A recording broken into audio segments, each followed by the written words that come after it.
1944, Hitler's army controlled the whole of Western Europe. When the American, British, Canadian and Free French forces landed on the beaches in Normandy, the invasion would lead to the liberation of northern France and ultimately bring an end to Hitler's regime.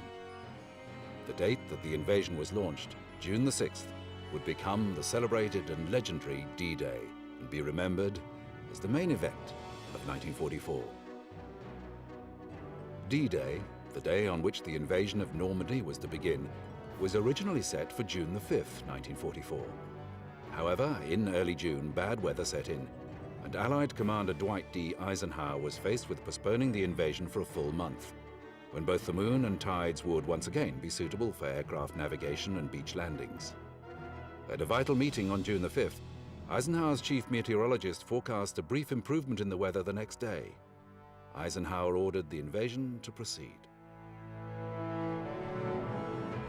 Allied forces had been rehearsing their roles for D-Day for months leading up to the invasion. The British divisions had been under intensive training since 1942, and the American ones since 1943. Meanwhile, intensive logistics had prepared almost 6,500 ships and landing craft, which would land nearly 200,000 vehicles and 600,000 tons of supplies in the first 3 weeks of the operation. In the lead-up to D-Day, British and US air forces bombed key objectives, including rail centers, bridges, German airfields, and military bases. The air campaign isolated the invasion area from the rest of France and also served as a deception operation. 2/3 of the bombs were dropped outside the invasion area in an attempt to persuade the Germans that the landings would take place further south. Eisenhower had decided that D-Day would commence with airborne units landing after midnight under the full moon. When the aircraft carrying US paratroopers approached the Normandy drop zones, they encountered thick cloud cover. The poor visibility and German defense led to many casualties. Some paratroopers drowned upon landing in flooded river plains. In the early hours of the morning, a massive air and naval bombardment opened up, and at dawn the amphibious landings began. The landings took place at 5 code-named beaches: Omaha, Juno, Gold, Sword, and Uta. Omaha was the most heavily fortified beach, and when the American 1st Division landed there, they encountered the best of the German coast divisions, the 352nd.